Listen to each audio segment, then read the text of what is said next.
Sudah menjadi tabiat dan naluri manusia sejak diciptakan mempunyai sifat berkeluh kesah. Hal ini sudah dijelaskan Allah dalam surat Al-Ma'arij ayat 19 dan 20 yang artinya, sesungguhnya manusia diciptakan bersifat berkeluh kesah lagi kikir. Apabila ditimpa kesusahan, ia berkeluh kesah. Begitu juga dengan Maryam, wanita pilihan ibunda Nabi Isa alaihissalam. Saat ditimpa masalah, ujian, dan kesusahan, ia berkeluh kesah dan putus asa. Padahal Maryam adalah wanita pilihan Allah dengan segala keistimewaannya. Yuk, mari ikuti, simak, dan ambil pelajaran dari kisahnya. Maryam adalah seorang wanita solehah yang menjaga diri dan kehormatannya. Dialah pemuka kaum wanita di surga dan wanita terbaik yang pernah ada, wanita sempurna, pilihan Allah Subhanahu wa Ta'ala. Ini dijelaskan di dalam hadis riwayat Hakim dari Aisyah bahwa Rasulullah bersabda, pemuka wanita ahli surga ada 4, yaitu salah satunya Maryam binti Imran. Kemudian hadis riwayat Bukhari dan Muslim dari Ali bahwa Nabi bersabda, wanita terbaik yang pernah ada ialah Maryam binti Imran. Maryam adalah putri dari Imran bin Matsan yang nasabnya tersambung ke Nabi Daud alaihissalam dan istrinya Hanah binti Fakuda atau Kauda bin Kubaila. Keluarga Imran adalah keluarga mulia dan Allah memilih mereka dibanding keluarga lain. Seperti yang dijelaskan di dalam Al-Quran, surat Ali Imran ayat 33 yang artinya, sesungguhnya Allah telah memilih Adam, Nuh, keluarga Ibrahim, dan keluarga Imran melebihi segala umat pada masanya masing-masing. Keluarga Imran dan istrinya yang tekun beribadah adalah turunan terakhir orang-orang beriman dari turunan Bani Israel. Imran adalah pemilik dan penjaga masjid atau tempat ibadah Baitul Maqdis. Saat Maryam dilahirkan, ayahnya Imran telah meninggal dunia, sehingga akhirnya Maryam diasuh dan dipelihara oleh Nabi Zakaria yang tidak lain adalah kakak iparnya. Setelah besar, Maryam menjadi pewaris dan penjaga masjid Baitul Maqdis sehingga sangat terkenal. Maryam adalah wanita suci yang ahli ibadah dan selalu taat kepada Allah, membenarkan kitab-kitabnya dan membenarkan setiap takdir Allah. Dialah wanita yang sempurna dalam ilmu, amal, dan ma'rifatnya, sehingga Allah memberikan karomah dan mukjizat kepadanya. Di antaranya yaitu Allah selalu memberikan makanan kepada Maryam di mihrabnya, sebagaimana dijelaskan di dalam Al-Quran surat Ali Imran ayat 37 yang artinya, setiap Zakaria masuk untuk menemui Maryam di mihrabnya, maka ia dapati makanan di sisinya. Zakaria berkata, hai Maryam, dari mana kamu memperoleh makanan ini? Maryam menjawab, makanan itu dari sisi Allah.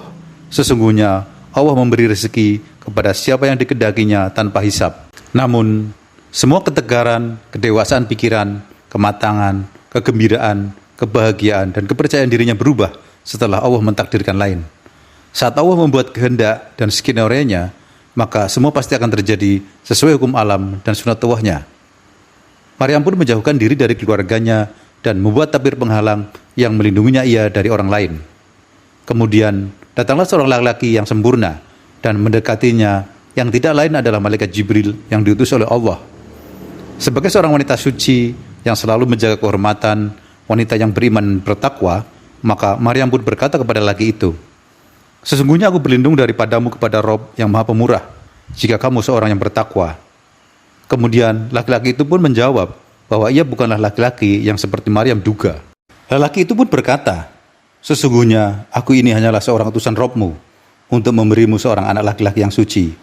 Maryam pun menjawab, bagaimana kan ada bagiku seorang anak laki-laki, sedang tidak pernah seorang manusia pun menyentuhku, dan aku bukan pula seorang pezina. Jibril pun berkata, demikianlah Robmu berfirman, hal itu adalah mudah bagiku, dan agar dapat kami menjadikannya satu tanda bagi manusia dan sebagai rahmat dari kami. Dan hal itu adalah suatu perkara yang sudah diputuskan.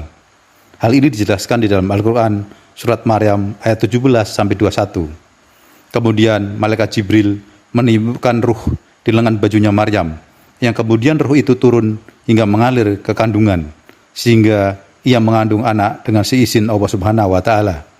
Sungguh betapa heran dan syoknya Maryam setelah kejadian ini. Terbayang apa yang akan terjadi pada dirinya dan apa yang akan dilakukan dan dikatakan masyarakatnya. Kita bisa membayangkan syok dan beban mental serta duka hati seorang Maryam. Bagaimana tidak?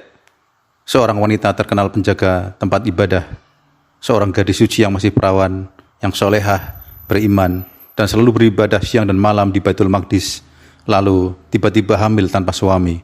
Apa kata dunia? Dengan keimanan, keyakinan akan takdir, dan ketakwaannya, Maryam pun pulang. Setelah Maryam merasakan dirinya berbeda dan dua, dan kandungannya sudah besar, tersaberatlah kepalanya dan sempit dadanya karena kebingungan.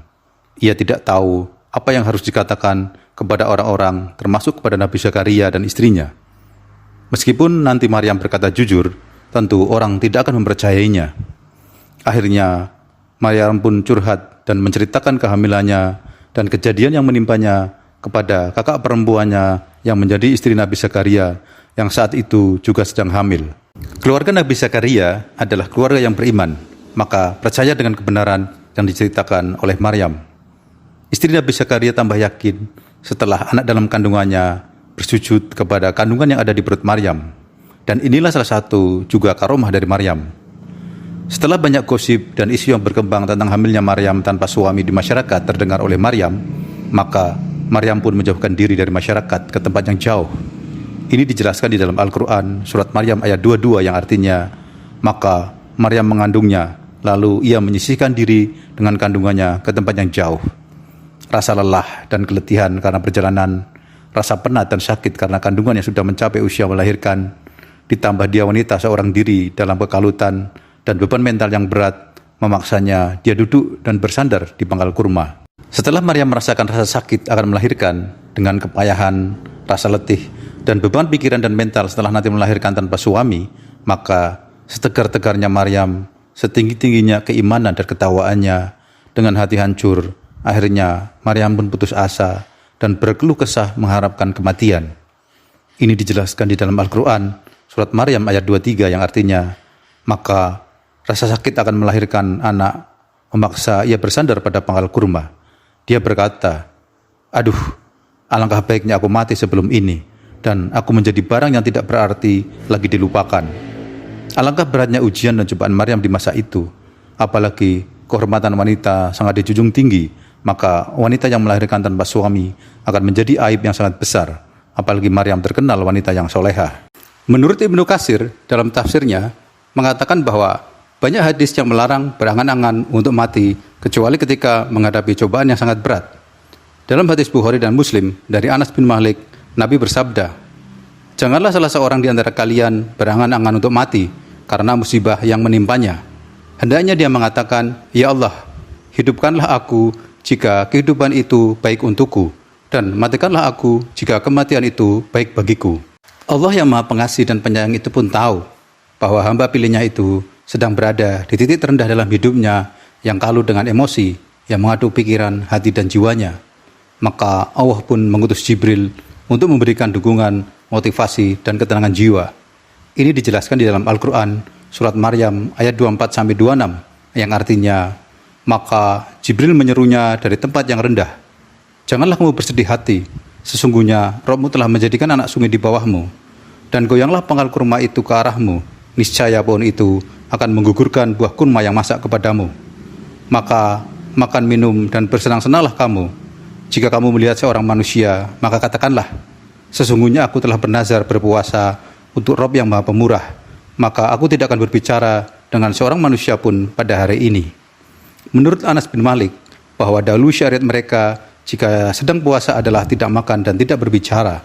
Setelah Maryam melahirkan dan membersihkan dirinya dan bayinya, dan setelah hatinya tenang dan keyakinan serta kepercayaan dirinya pulih kembali, maka dengan menggendong bayinya, Maryam pulang ke kaumnya. Tentu saja kaumnya mengejek, mencibir, dan menuduhnya telah melakukan perbuatan yang mungkar dan telah berzina. Dalam surat Maryam ayat 27 dan 28 dijelaskan perkataan mereka yang artinya, hai Maryam, sesungguhnya kamu telah melakukan sesuatu yang amat mungkar. Ayahmu sekali-kali bukanlah seorang yang jahat, dan ibumu sekali-kali bukanlah seorang pezina. Maryam pun diam sambil memberi isyarat menunjuk ke bayinya, dan kaumnya pun mengejek Maryam karena disuruh bicara dengan bayinya. Dan atas izin Allah, bayi dalam gendongan Maryam yang tidak lain adalah Nabi Isa berbicara seperti yang dijelaskan dalam surat Maryam ayat 30 yang artinya, sesungguhnya aku ini hamba Allah, dia memberiku Alkitab atau Injil, dan dia menjadikanku seorang nabi. Itulah kisah Maryam binti Imran, ibunda Nabi Isa alaihissalam, dengan karomah, ujian, dan cobaan yang dialaminya. Beberapa hikmah dari kisah ini adalah, yang pertama, yaitu jika seseorang itu beriman, bertakwa, taat kepada Allah, dan menjaga kesucian dirinya dari perbuatan maksiat, maka Allah bisa saja memberikan karomah atau mujizat kepadanya. Seperti contohnya Maryam, dia orang biasa yang diberi karomah, yaitu Allah selalu memberikan makanan dan dia berbicara langsung dengan malaikat Jibril. Bahkan Nabi Zakaria pun belajar ilmu kepadanya. Yang kedua, yaitu ujian dan cobaan hidup bisa menimpa siapa saja atas kehendak Allah. Yang ketiga, yaitu di saat menerima cobaan hidup yang sangat berat, boleh berkeluh kesah kepada Allah saja, meskipun putus asa, tetapi sebaiknya tidak menyerah dan lebih baik tidak memohon kematian. Yang keempat, yaitu jika dituduh, dihina, atau dicibir oleh orang lain, sebaiknya kita diam, tidak usah melayani mereka, kecuali yakin ada kebenaran yang nyata yang dapat menjadi bukti. Yang kelima, yaitu jika dia seorang yang beriman dan bertakwa, kemudian diberi cobaan hidup yang berat, yakinlah bahwa Allah pasti selalu akan menolong hambanya. Wallahu a'lam. Terima kasih telah menonton dan semoga bermanfaat.